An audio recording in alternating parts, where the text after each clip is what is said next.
అన్ఫార్చునేట్గా మిగతా ఏదో పొలిటికల్గా మనకు వచ్చే అడ్వాంటేజెస్ గురించి ఏమైనా 2-3 ఇన్సిడెంట్లు జరిగితే దాన్ని మొత్తానికి కులానికి ఆస్వాదించేసి, ప్రాంతానికి ఆస్వాదించేసి, స్టేట్కి ఆస్వాదించేసి మొత్తాన్ని మీదడిపోతున్నారు. కానీ ఇప్పుడు మీకు ఇక్కడ ఆడపిల్లని నిజంగా సమానంగా చూడాలి అనుకుంటే ప్రతి ఇంట్లోనూ అమ్మ ఉంటుంది, చెల్లి ఉంటుంది, అందరూ ఉంటారు కదా.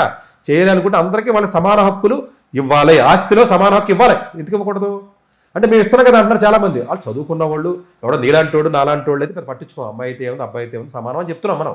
మాలాంటి వాళ్ళకి ఇబ్బంది ఉండదండి, కొంచెం చదువుకున్న వాళ్ళు, కొంచెం సంపాదించుకున్న వాళ్ళు. కానీ ఊళ్ళల్లో అలా ఉండదు. మీరు పల్లెటూరులోనే ఊళ్ళల్లోకి వెళ్తే అట్లా ఉండదండి. ఆడపిల్లలు ఇప్పటికీ బంగారం ఇచ్చామా అయిపోయింది అంతే. ఈయన ఏదో ఇన్ని తులాలో ఏదో లెక్క ఉంటుందండి వీళ్ళకి. క్రిస్టియన్ మ్యారేజెస్ కూడా అంతే, మీకు పెళ్లి చేసినప్పుడు ఇచ్చేస్తారు ఎంత బంగారం అని.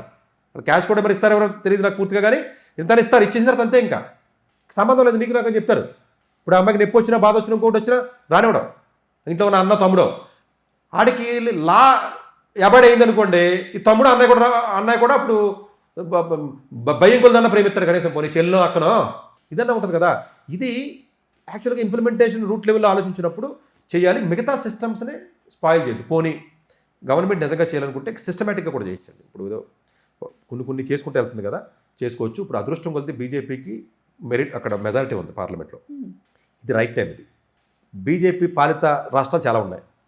అంటే ఇది అంటే స్టేట్లో కూడా పాస్ అవ్వాలండి బిల్లు. స్టేట్లో పాస్ చేయించి సెంట్రల్లో తీసుకెళ్ళి ఓకే చేయించుకుంటే నేషనల్ వైడ్ కూడా చేయొచ్చండి. దీన్ని మొత్తం నేషనల్ పాలసీ కింద చేయొచ్చండి. ఇది ఉత్తరాఖండ్ చేసింది, లేకపోతే గోవా చేసింది. ఇది చేయవలసిన అవసరం ఉందా అంటే తప్పనిసరిగా చేయాలి. ఇది చెయ్యకపోతే మీరు ఎన్ని మాట్లాడుతున్నారు బయట, మాకు అన్యాయం జరుగుతుంది, మాకు అన్యాయం జరుగుతుంది, మాకు అన్యాయం జరుగుతుంది, ఎవరికడ ఊరికి అరిచేస్తున్నాడు కదా. అన్యాయం జరిగింది మీకు కాదురా, మీరు ఓన్లీ పొలిటికల్గా ఇది అడ్వాంటేజ్ గురించి వాగుతూ మాట్లాడుతున్నారు అంతే.